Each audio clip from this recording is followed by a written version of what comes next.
Good morning. In this lecture series, we see about the vector and boundary conditions. As well as the last class, we discussing about the how to apply the global stiffness matrix. Once we have to find out the global stiffness matrix, then we have to reduce that matrix equation so that we have to apply the boundary conditions.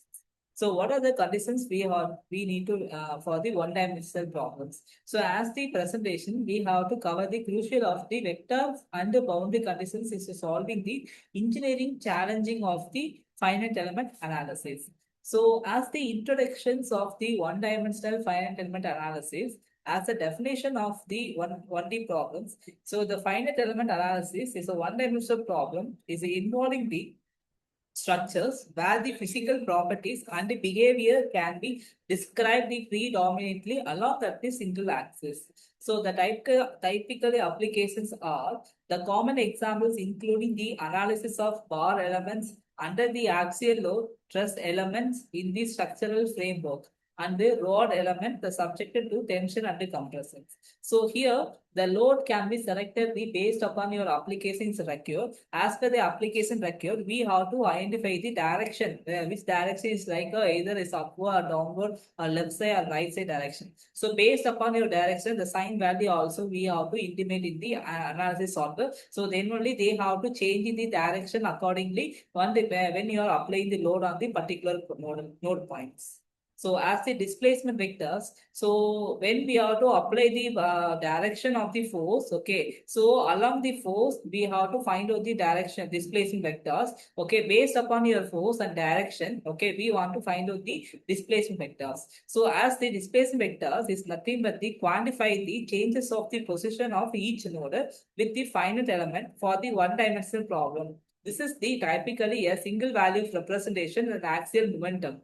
So that is nothing but U is equal to U1, U2. So U1, U2 is nothing but is a displacement of the respective node. The one bar element is an example of consider the bar element with the two numbers like 1, 2, U1 and U2 as the axial load of the displacement of the node number 1 and 2 respectively. So after finding the force, okay, we want to calculate the force vector. So force vector is vectors compile the all the forces acting on the node of the finite element. So these forces can be external loaded or internal reaction within the system. So that F is equal to F1, F2. So similarly, the displacement of the force vector F is a column matrix and the F1, F2 is represented as a force matrix of the respective node 1 and 2. So we have to segregate the elements and node. Based upon the elements and node, we have to find out the force and displacements. So if we have a fixed support, there is no displacement acting on that node point,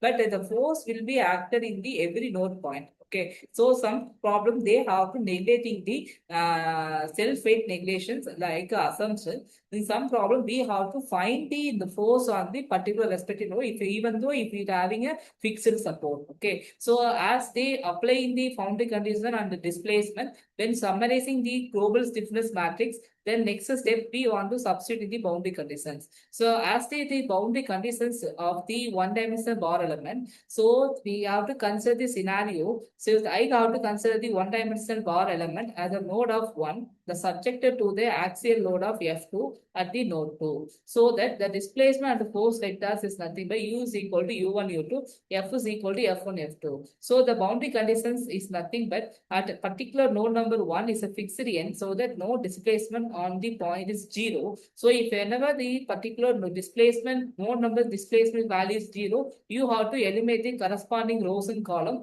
It will be reducing the matrix size of the given all exiting matrix. Okay, so the node 2 is a applied force. The applied force is an unknown force. Then there is a mural BC. So the unknown value of Q2, we want and the F2, the reaction force, the fixing end of this equations.